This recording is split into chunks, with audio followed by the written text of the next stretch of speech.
This is a true crime podcast. It contains adult themes and content and may not be suitable for all listeners. Listener discretion is advised. When a guard would stop and talk to you, you used to stand back and you would yell so people could hear what you were saying to that guard as they walked by or within the vicinity. But he knew what a convict was going to do before they thought of it themselves. He'd just been around that long, and he was tough. They'd find Sprocky in about every conceivable place you could imagine, which we would, of course, dump. They'd wait until everybody was locked up, and he would open his door and run down to cell one and get a bugler can full of Sprocky and take it back to his cells. She had a kind of a hypnotic power. There were a great many wild cats around the penitentiary, and most people couldn't get near them. But she would stand in the doorway of the cell house and say, "Kitty, kitty, kitty," and those cats would go to her. Welcome back, folks, to a special Stool Pigeon Saturday. Today, Samuel and I are honored to have filmmaker and director Nik Tizekker as our guest. Welcome, Nik. Hi, thank you for having me. Yeah, thanks for being here. I'm excited. So, Nik released Butch Cassidy's forgotten outlaw, Bub Meeks, a documentary that examines the life of outlaw Henry Bub Meeks, a childhood friend of Butch Cassidy, through the eyes of his descendants. And Nik blends personal reflections with historical insights to reveal Henry Bob Meeks' story. Bub Meeks, we'll correct this There's again. a lot of names he had. Yeah. You know, a lot of regular listeners and visitors to the site may recognize this name because he was number 574 at the Old Idaho Penitentiary. We had him as Henry Bob Meeks, but we'll talk a little bit about this through Nik's work in this documentary. I heard one story when they were doing the bank robbery, and somebody asked Butch shall we take the pennies? And he said, well, hell yeah, they're money. He grew up in Provo, and during his young years, he came in contact with Butch Cassidy. I've heard that they were friends as kids. You know, he had several different names. Here at the prison, he was known as... Butch Cassidy just didn't bring anybody into his fold, and he didn't bring just anybody into a bank. They're trying to pull him down, and he holds on to the ladder like he's going to buck them off.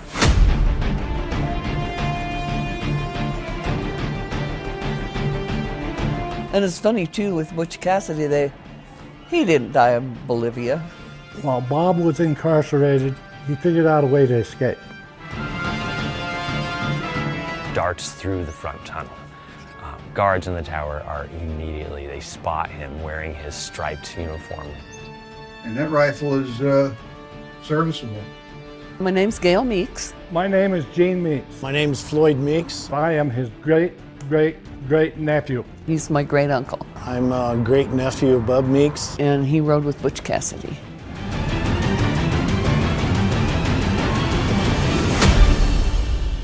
You can actually watch this documentary right now. It's available on Amazon Prime, on YouTube, Fandango, Tubi, and you can even purchase a DVD on Amazon and at Walmart. And of course, you can find links in the episode description. So welcome again. Thank you. Can you share a little bit about yourself and your career as a filmmaker? Yeah, absolutely. So I started off when I was 7 years old. I got my first video camera. And I was just making like little things here and there, like with family and friends and all this stuff. And then when I went to high school is when I kind of started taking theater and acting classes because I wanted to be an actor when I was younger, and I didn't really know anything. I mean, I knew film, but I didn't know anything about like the behind the scenes and how it was made. Yeah. So I took a lot of theater classes and a lot of acting classes, and I just didn't really like the classes that I was in when it came to theater. I was just like, it was too crowded. I didn't think he was like, it was a weird blend of however, but I fell into a film class. Because I was like, oh, it's similar to acting. Let me just give that a try. Well, here we are. I took a film class, and I absolutely fell in love with the art form of like storytelling from behind the camera and like all the things and like what you can capture with cameras and getting the performances out of actors and all that. It was just a whole new experience, and I loved it.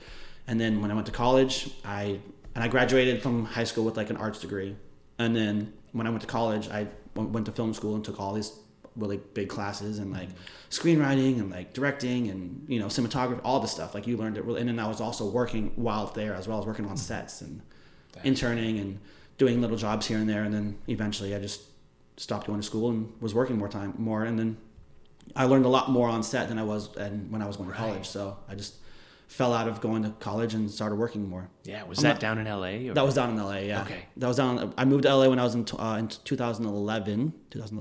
Yeah, 2011, and then I moved out of LA in 2020. Okay. So. Man.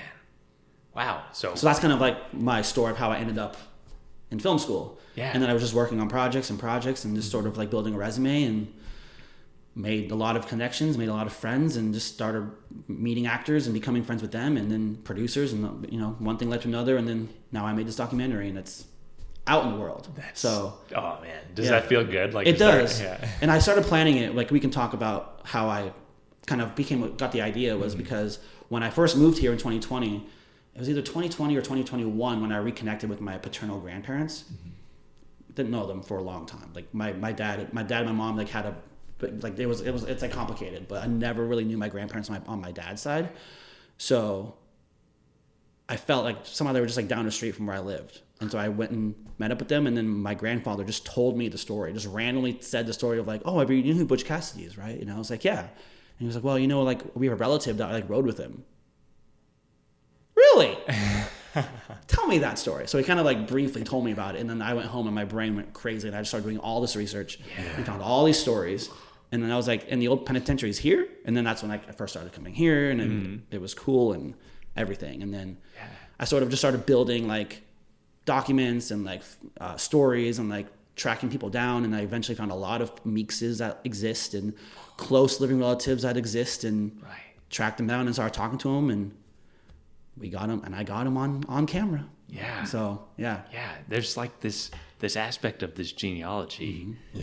As part of this film, this like interconnection between you and your family, and a lot of these people, did you know them, or did you only find out about them in 2020? I only found out about them in 2020. I mean, obviously I knew my grandfather, but like I didn't meet him until like re-meet him again, because I obviously met him when I was younger, but like re-meet him again when I was in 2021 or whatever. I think it was Christmas of like 2021 or 2020, one of those.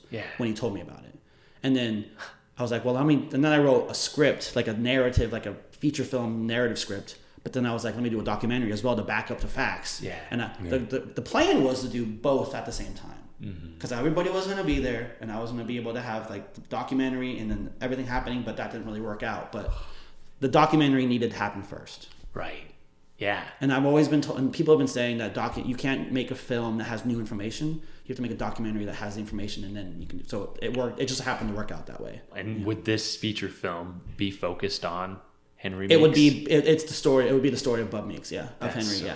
Which, you know, we love. That's actually where we first met, because I remember, you know, seeing this script, this idea, and like, yes, we'll do this writer's strike and the actors strike. We were so down, and I was gonna like, we had it all planned to film here and everything. We still do. Just when everything happens and I get some money for it. But I know, had like investors like super interested, and they came here and visited, and I showed them, and then everything fell apart. We were super excited. We were like, we had these dates that we were like, we're shutting down the whole site. Like people, you know, we're nights. It was gonna be awesome. Big names here, and I had like big actors attached to it. They still want to all do it too. It's just waiting. It's just a waiting game at this point. But I think honestly, like as far as like investors and other folks who hear and see this story, they're gonna be like, this is a really fascinating story. This is really cool. And seeing this divergence between Butch Cassidy, who's this famous, you know, outlaw that is beloved, and then this forgotten member of his gang that goes the opposite and just descends into this, you know, this downward spiral. Such a fascinating story. It's a great story, So and even like this, the whole fact that you say that the Idaho Penitentiary back then was like unescapable, and he tried 3 times and almost succeeded. So it's just just with that alone as well, you know. Yeah, he came at a time when there were so many changes happening at the site. You know, I talk about it a bit in the documentary. So I do appear in this as well. So Nik asked me. So there's a little bit of self-promotion, but that's fine. It's great. Where did you travel to gather all of this footage? So my grandfather Gene, who's in there, he lives in Meridian. He lives like 5 minutes or 7 minutes from my house. So I just went to his house and did that. Gail, who is one of the closest living relatives to Henry, he is her great uncle. She lives in Colorado, but she was actually happened to be in like Jackson, Wyoming. So I just drove to Jackson, Wyoming.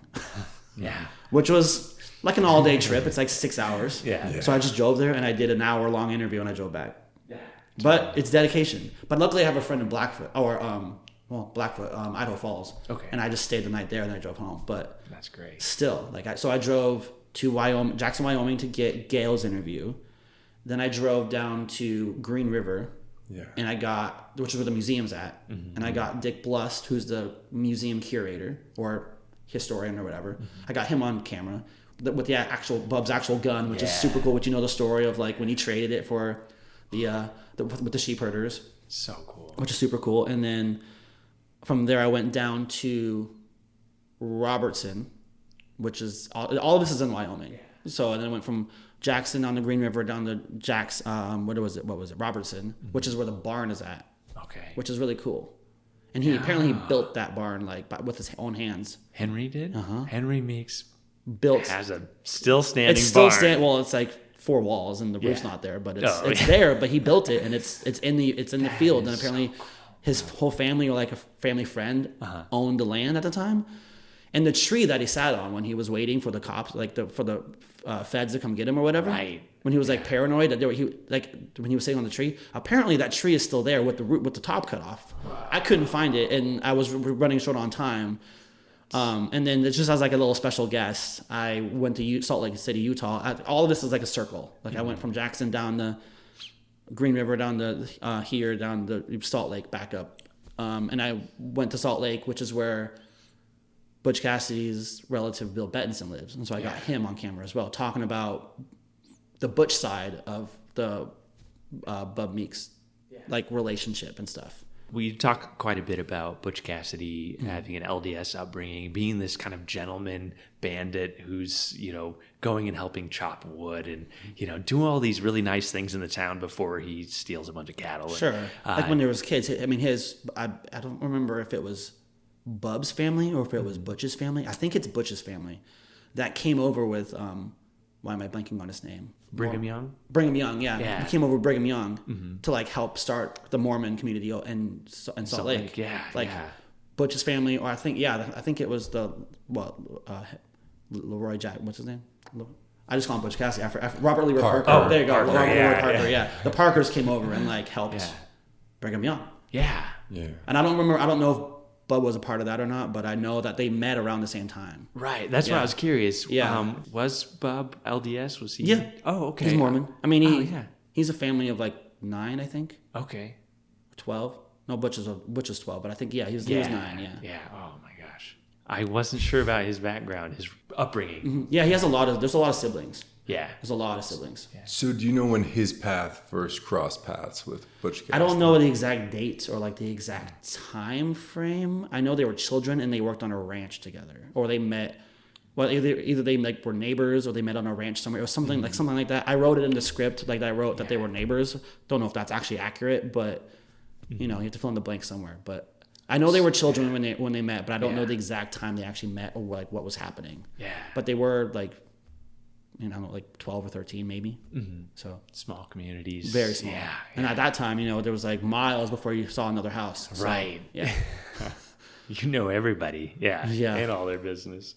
But I know that Butch lived, that childhood home that he has is in Circleville, that was down south in Utah. So, okay.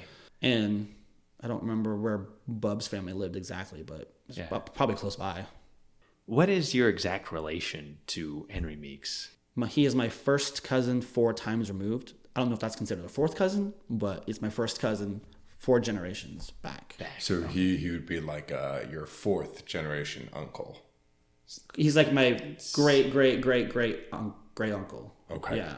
Because it's like my grandfather Gene, his dad, and then his great grandfather's brother, something like that. Yeah. Yeah. I have the whole genealogy like on my phone and stuff, but it's like my grandfather and then his great grandfather's brother, something like that. Can you kind of walk us through your understanding of Henry Meeks' kind of story and his eventual downfall, bank robbery and capture and incarceration here at the prison? So from what I gathered from the documentary is they met when they were children. They were, started fooling around, started like horse wrestling and like doing little things here and there. And then eventually I don't know exactly what year it was, but 1896 or 1897, Matt Warner got in trouble with the law and he needed money for a lawyer. And so Butch wrangled in some friends, i.e. Bub Meeks and his other friend Elza Lay, or William Ellsworth Lay, and they planned to rob banks. Now, my understanding was that Montpelier was going to be the only one that they ever hit, but apparently they tested other places before that. Like there was a couple in Wyoming, there was a couple in Utah, and then they eventually settled on Montpelier because it was like smaller and they had been like in the area and it was kind of like incognito. So they went in August 13th, 1896. They robbed the Montpelier Bank. It's like 2:30 in the afternoon. Just walked in there, asked for the money, and walked out. And then hopped on horses and ran away. But then one of the sheriffs hopped on a little bike and tried to catch them, but they couldn't because they had like really strong horses. But the sheriff know that all the money was on a different horse, the yellow mare, which I found out from Bill that might actually not be a true story with the yellow mare. I don't know. Okay. But he said that's like a fable. It could be, but.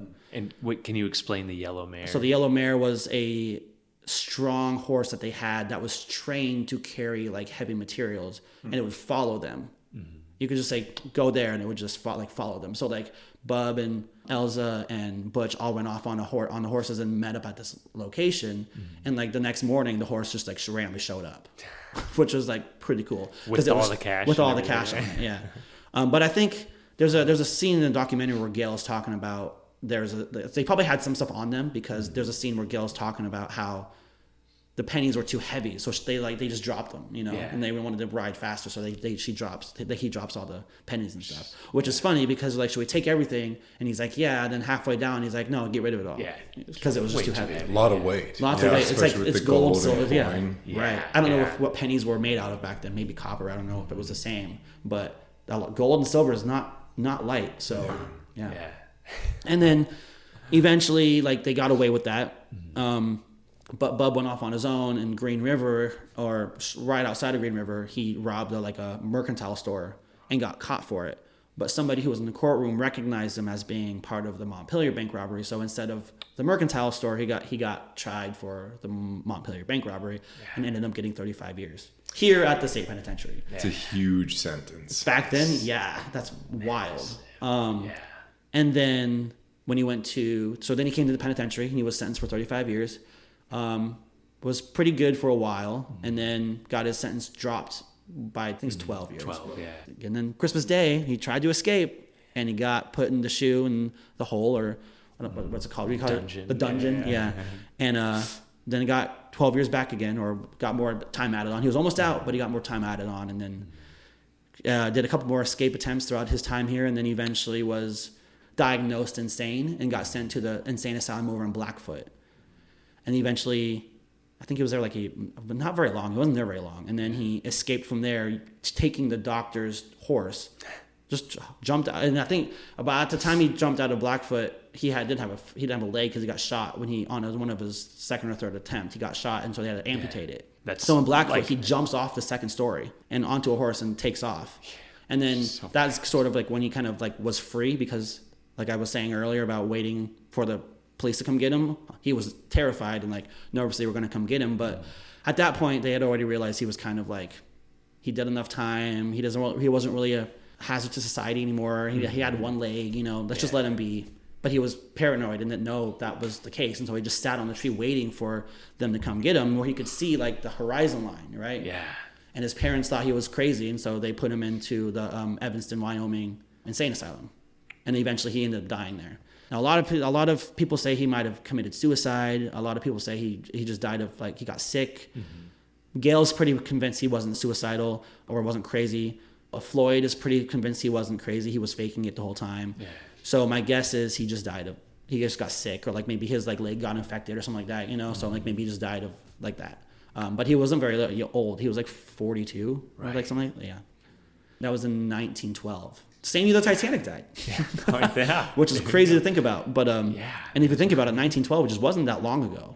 So like the fact that this story is still so like new, and everybody who knows Butch Cassidy is like the last turn of the century like outlaw before, and then obviously like Model Ts and stuff like came out like shortly after that. Like there was cars and stuff still on like slowly being introduced, which is cool. So that's kind of like what I've gathered, but there's a lot of holes as well. Like even though doing all the research I've done, like there's still things missing. There's prison letters that he wrote. Like there's like notes he wrote on the back of the prison rules. Gail told me they exist somewhere. And I was like, well, the jail doesn't have them. I've asked them. They don't have anything like that. They have like what it says, but they don't actually have the handwritten stuff. But they exist somewhere. Yeah. And there's notes he wrote to a Tom W., either Tom Widdop or whatever his last name is. I don't know, but it's Tom W. That's what it's addressed to. But I found people that might, or Tom McCarthy or something like that, but I found people that might have a relation to the guy to Tom Widdop. Yeah. And if you look him up, it says Tom Widdop was a cohort of Butch Cassidy. And I was like, oh, okay. But apparently there's a chest that exists somewhere that was in the Tomahawk Hotel in Wyoming, I think, in Green River. And those letters exist in that chest. I talked to a guy who was very close with Tom. He's still alive. I've talked to him. He said he personally saw those letters in his hand, like personally saw them.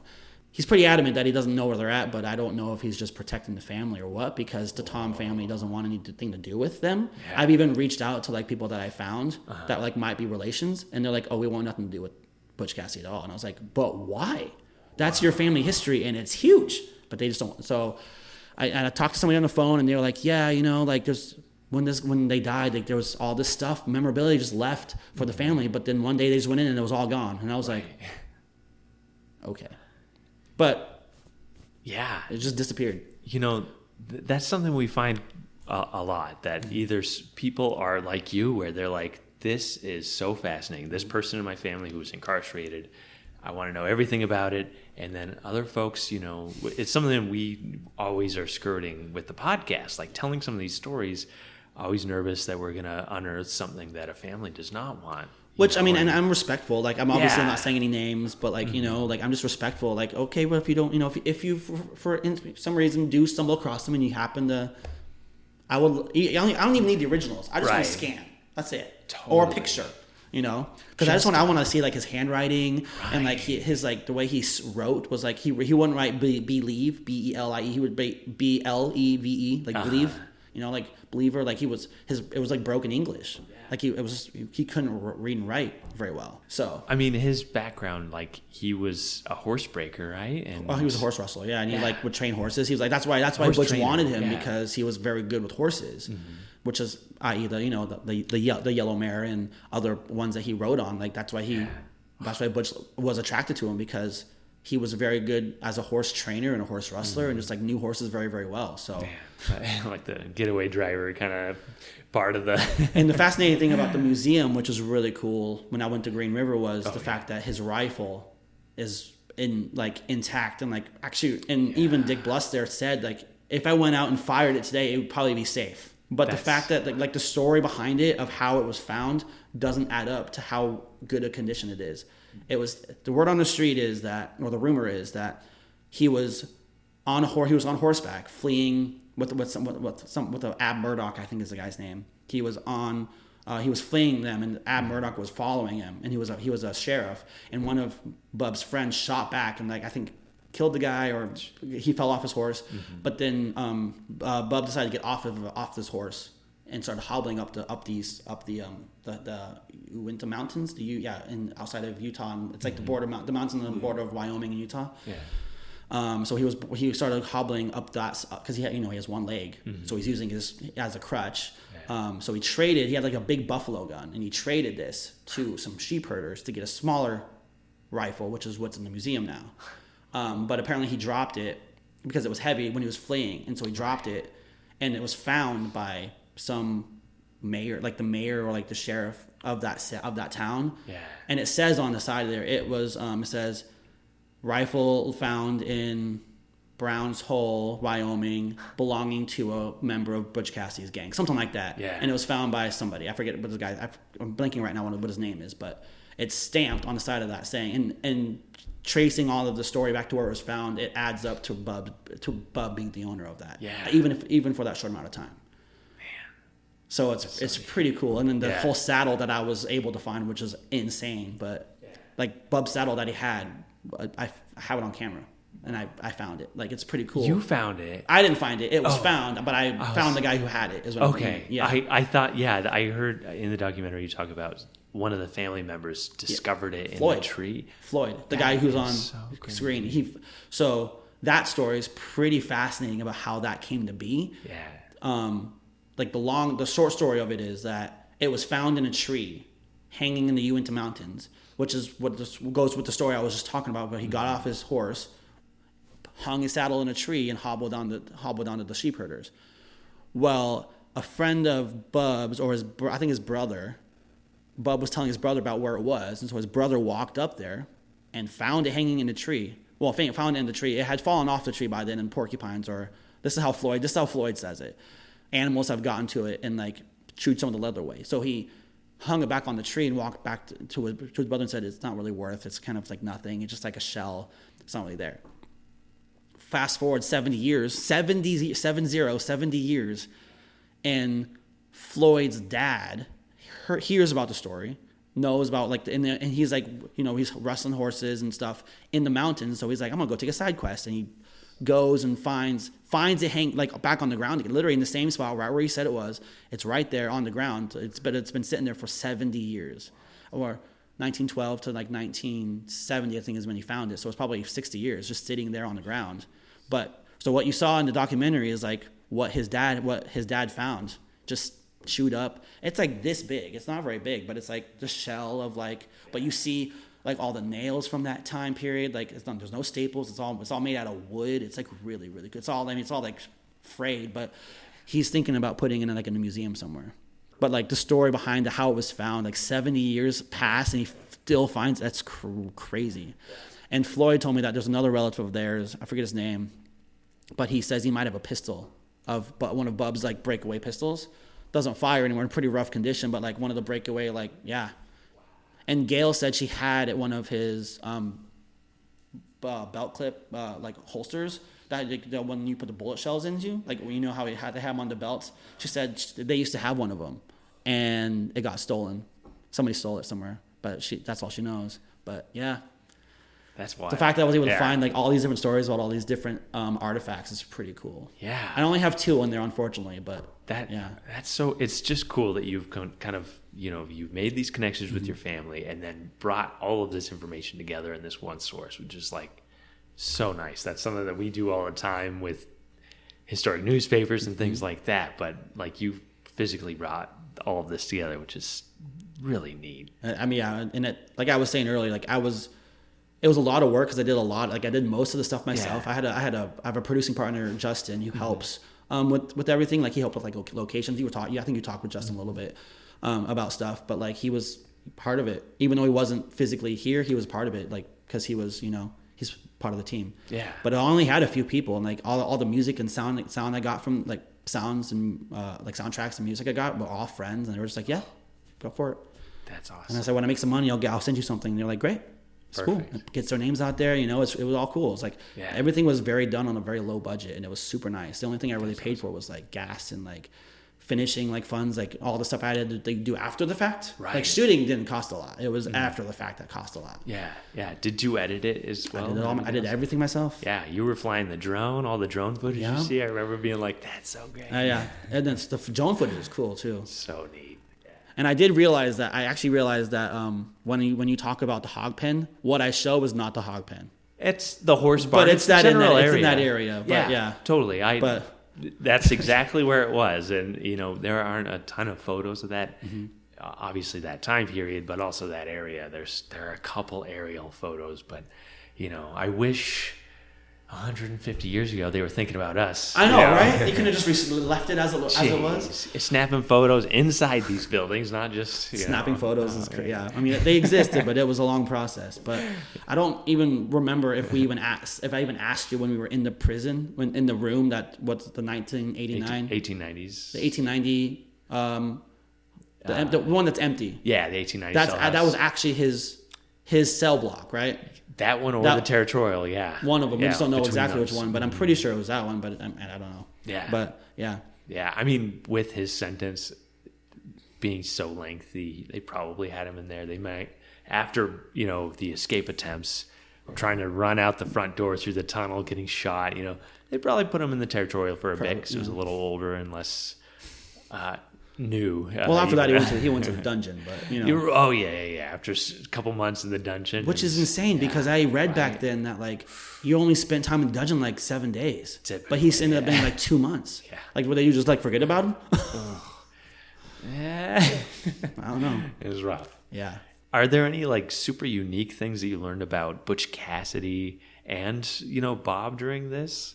Just that because when in the documentary, I tried to just talk about, like, them as people and not the lore behind Butch Cassidy and that. Right. So I learned loyalty. Like, they were loyal. Mm-hmm. And even, like, with Outlaws, like, Bill talks about it in the documentary. He says, like, there was even a time when, like, the Outlaw posse would go into, like, a restaurant or, like, go somewhere like a hotel and just, like, and like, they would be super nice and generous and, like, people would give them food and all that stuff.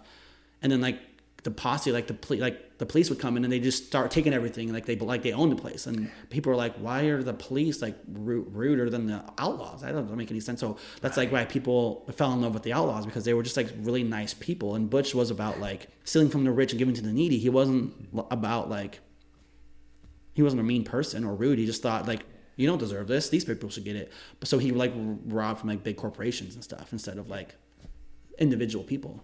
I like that idea that he's like, no filthy talk, keep, don't say anything. And they didn't swear and they didn't shoot back when people were shooting at them. I mean, maybe every now and then, but, like, they didn't believe in, like, firing guns when they went in. They just used them to, like, intimidate, but they never fired a gun. Just, like, so, like, I learned that they were, like, the Outlaws were just, like, nice and good.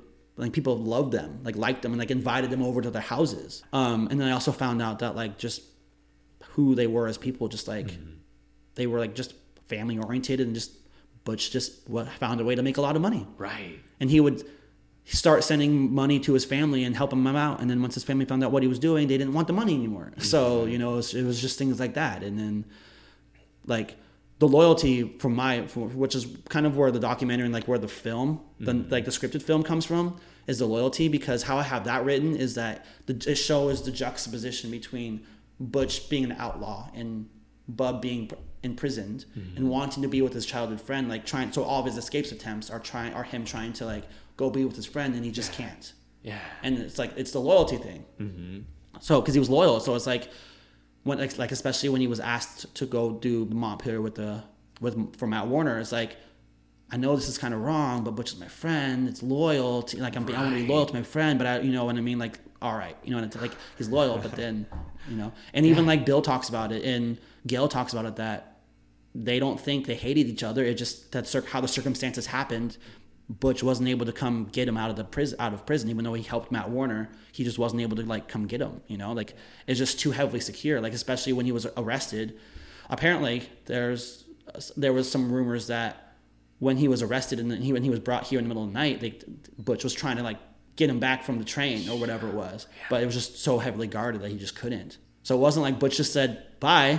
He just couldn't get to him, and it was just like, well, I guess that's just how the circumstances are going to be. And they wrote to him, and his mom came and visited him, or Bub's mom came and visited him. So yeah. Can you talk a little bit about that? After wasn't it a suicide attempt, or it was after his escape attempt when he lost his leg. Yeah. They thought he was going crazy, and they just wanted to, like, they thought maybe having his mom come would help him kind of, like, mellow him out. So I don't know if it was the prisoners or, like, the guards or whoever it was or somebody somehow got money to Elmira, which is Bub's mom. Bub Meeks' mom. Bub Meeks' mom is Elmira Meeks. And so somehow she was going to come here, but she couldn't afford a train ticket. So she had to be home, to attend to her cows or horses or whatever it was. But I think Gail says a story that it was the prisoners or the prison guards.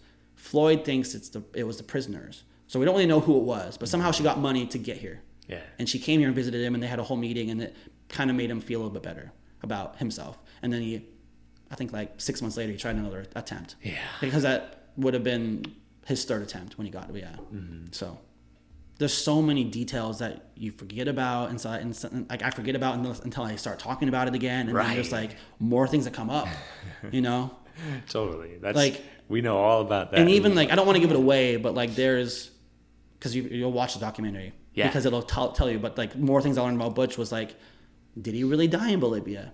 There's questionable material in the documentary that explain yes or no. Yeah.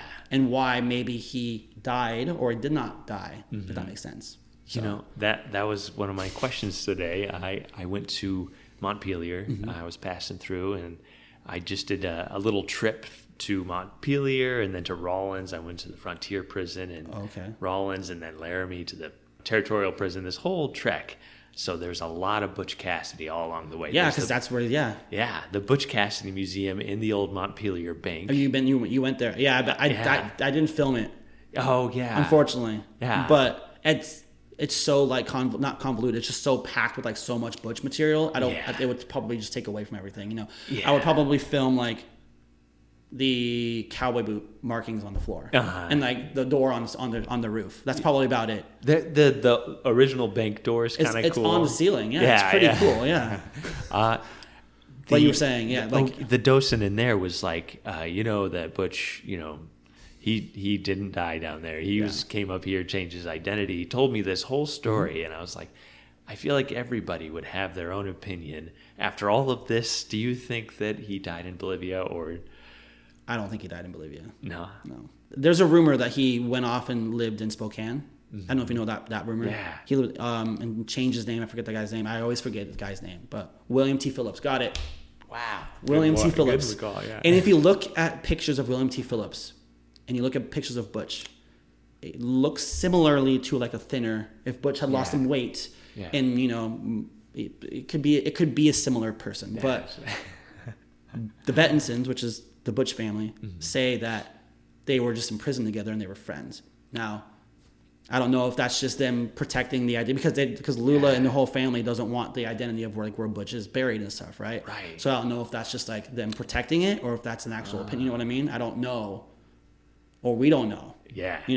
Because it's like it's always like Lula swore to her grave that she would not tell anybody where the grave was. She would never tell. She always like he died. He never died. He like came back and all that stuff. But like. It's like that's what finds it so fascinating. Is like, did he die? Did he not? Like, is this person actually him? Like, you just never know. But William T. Phillips kind of resembles him, but you can't guarantee. But I don't think he died. Based on the stories that I've heard that are in the documentary and like doing my own research, I don't think he died in Bolivia. I think it was people that Butch and Sundance sold their name to. Oh yeah, you want to be here? You can take my name, and then those people ended up dying. Because, people dug up those graves and they didn't match. They had the DNA. So the story of they sold their names to somebody else and changed names when they came back makes sense. Sam is a kind of a specialist in the Old West and outlaws. What's your take on this, Sam? I feel like there's a lot of energy devoted to telling stories of Billy the Kid and Wyatt Earp and Butch Cassidy. And their stories have, for whatever reason, latched onto the public consciousness. People at that time period resonated with it and they became legends for all sorts of reasons. Butch Cassidy helped by the Paul Newman movie, of course. Of course, yeah. But there are so many other individuals who have lives that are just as interesting and unique. And for every Billy the Kid book we get, it makes me feel bad for the amount of individuals of that same era who are not told. So I really appreciate the effort put forward to tell Meeks' story, as well as all of the other individuals who had really spectacular lives you couldn't make up, and they sound like Hollywood. They are so exciting, so interesting. So I appreciate whenever anyone tries to tell these stories in a way that sheds more light on some of these unknown, forgotten outlaws. Right, which I think is great. Yeah. And that's kind of also like what, because you had asked earlier why I wanted to do the project.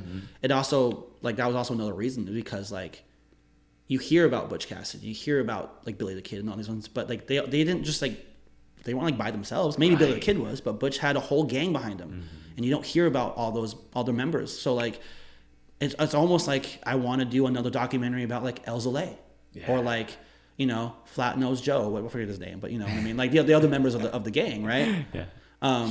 Flat Nose Curry, I think is his name.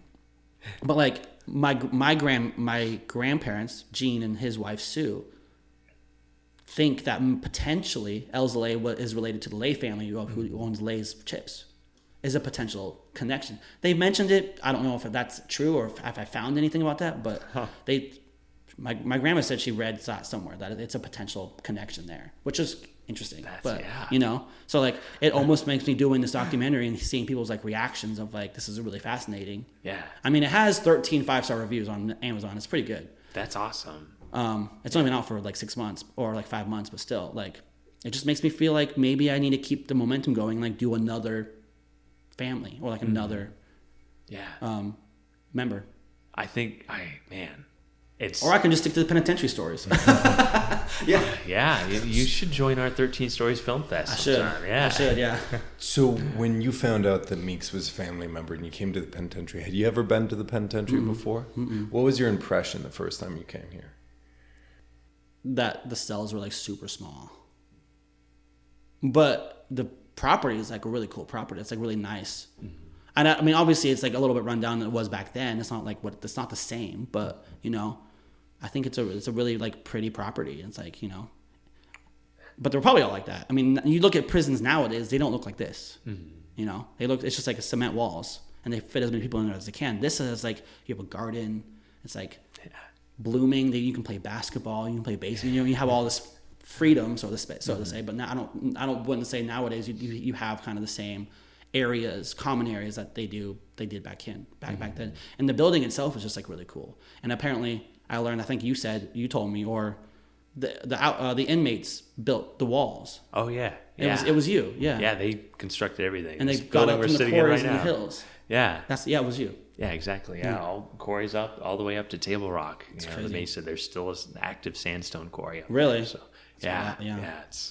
it's amazing. And it's funny when you drive into when you drive in here, it's obviously like a curved road now, but like it was just a dirt road and there was a penitentiary in the back and nothing. Right. But now it's like you have like the old, obviously here, then you have the new one, you have like the reentry one, and then you have the botanical. None of that was there. Right. It was just the prison in the middle of nowhere with the hills. And it's just really fascinating. Yeah. So to answer your question, I just think the property and the grounds of the whole place is like different than if you were in prison today. Yeah. And it's how like, it was small, but they had a lot more freedom. Well, not obviously freedom, but like more freedom than they would today. And I like that you connected so many different locations, and then with this prison, that's our anchor. But to see these different places and these other folks, that's really cool. And I like when I was editing the project together, when I was putting it all together, I obviously did like my grandfather's interview, then I did your interview, and then I took a minute for me to get the rest of them, so I had like just the two. But like the fact that your stories were so like congruent, or like congruent, is that the right word? I don't know, but so similar, parallel, yeah. And then for me to go and get Gail's story and then add that into it, because I edited it like everything was. I did my grandfather, and then I added your stuff in between, and then I added like her stuff, and then I built the actual story of like how it's structured now. But the fact that I would get an interview and not one person was in the same room at the exact same time ever, but everything lined up, and I just thought it was crazy. That's really cool. Yeah, I'm glad we all have the same source material. Yeah, and it's just wild to me about how like Gene and you, and then Gail, and then Floyd, and then even Dick Blessed in Green River. Everybody had the same story. Yeah, just pretty cool. Oh my gosh. And like everybody had their own like little details that they threw in, like to kind of like fill in the blanks. And then obviously went to his gravesite in Lyman. Do you have any relatives that look like him or anything? I'm always curious about that. Gail said I kind of resemble him a little bit, but I was like, okay, I mean, whatever. But I don't know if she's just being nice, but she did say that she's like, yeah, I can see you kind of look like him a little bit. But if you look at Bub's brother Lou, I think is who it is, Lou Meeks. I think it's his brother, or it's like an uncle. But Lou Meeks, my grandfather Gene looks like him, which is crazy. Yeah, I see, because I saw a photo. I was like, oh, that's strikingly resembles right there. Yeah, that's awesome. Yeah. But looking like Bub, I mean, I only have that one photo, and I don't know if he's like heavier, if he's, you know what I mean? Like, right. So I just wouldn't know, but I haven't met all of them. Yeah. Haven't gone to the reunion yet. Not yet. Can you share a little bit about that? So every year in August, around this time, because it happened last weekend. So like every year around this time, there's a family reunion on the Meeks campground in Wyoming. It's called Meeks Campground by Meeks Lake. Wow. And I'm pretty certain that the Meeks family owns it or owned it at one point. But there's a cabin there. But they all meet there. You just go there and it's like a weekend of just hanging out with all the Meeks' families, generations and generations, and it's pretty cool. And there's like hundreds of them. Wow. Yeah, it's not like 40. There's like hundreds of them. Like there's a Meeks group, and I think there's like 500 or 600 people in that group. I mean, I'm a part of it. I don't have the last name Meeks, but I have the blood. So yeah. But it's pretty fascinating, and it's just even though the documentary is already out, like if there was more stuff that was to find out, I would go film more stuff, put it in the documentary, and release the director's cut, or like part 2. You know what I mean? Yeah. Like if for some reason those letters that exist came into fruition, I would go and film them, and then I would just be like, done. I would just add it and be like, talk to my distribution company and say, we need the updated version. Here you go. It has more information. It'd be cool. Yeah. Or just make a part 2 of like an extra 20 minutes or whatever. You know what I mean? Yeah. It'd just be cool. Putting this out in the world, like that's how that stuff starts to assemble, and people start to go, what's that old thing in that closet? I think I've seen those before. Like, and then boom. My fingers are crossed. We're gonna get that second. If I was able to get those, I would bring them straight to you, and I'll be like, look at this. It'd be pretty cool. Yeah. Gosh, but like, amazing. Gail's pretty. She says that the prison has like on file like all those handwritten notes he wrote when he was here. Well, we'll do some digging. I don't know. It'd be pretty cool. Yeah. But I believe there's a few letters. You think so? Yeah. Pretty cool. Yeah. Pretty cool. And I know Gene. I don't know if this is actually true or not, but Gene says in there that he wrote something on a wall. I don't know if because it burned down, but he says he came here before it burned down and said he saw it on the wall. I don't know if it's actually like true or not, but I don't know if I can swear on here. But do you know which wall? On his cell wall. In his cell. And that probably, man. And it probably burned down, but I don't know if I can swear on here, but that's what he wrote. Like, here I sit in dire stitches, go to hell, you sons of bitches, is what he says he wrote on the wall. Yeah. I don't know if that's true. Gene says he saw it when he was here in like the 80s.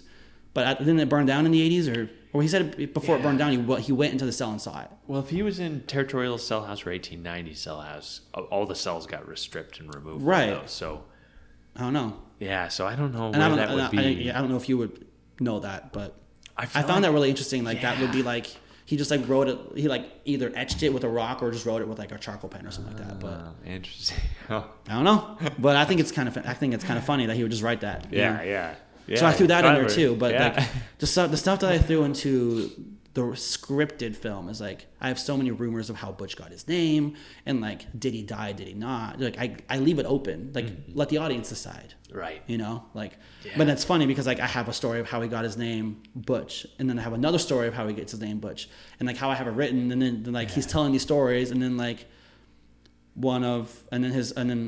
his girlfriend Anne is like, well, I thought this was a story. And he goes, see, that's what's going to be great about this. It's just like no one's going to know, and it's just going to be a funny little, you know. And so I try to throw some humor in there too, but like we just don't know. Yeah. Like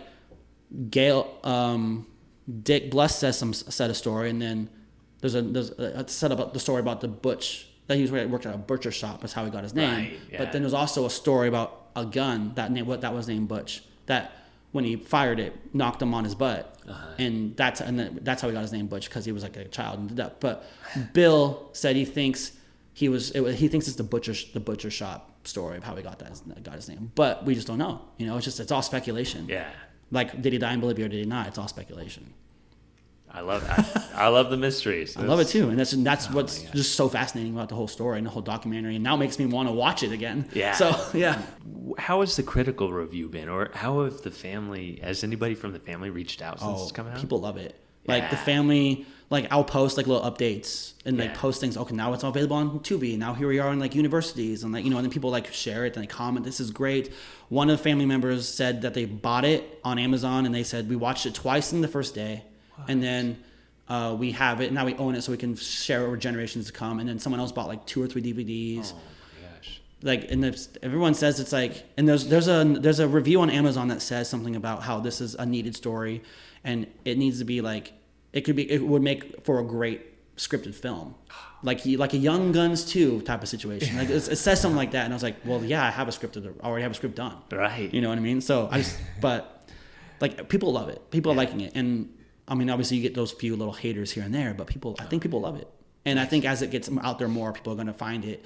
And if it gets on some more popular streamers, it's going to do a lot better. And people are going to find it, and it's going to do really, really well. And then and then you guys are going to get an influx of people that come to Idaho Penitentiary. I love it. So, yeah. You're wearing a Forgotten Outlaw hat. I made it, yeah. I love it. We might have to have a new gift shop. I can get you here. some, yeah. That's awesome. It's pretty cool. So...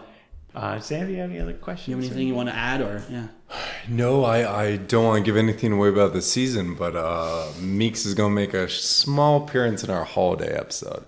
Holiday episode. It won't encompass his whole story, but we're going to do Samuel Bruner at the end of the season. I'll talk a little bit about... Yeah, I'll talk about one of Meeks' first escape attempts. Okay, that's cool. So you have to check it out come holiday season. I will do that. I will do that.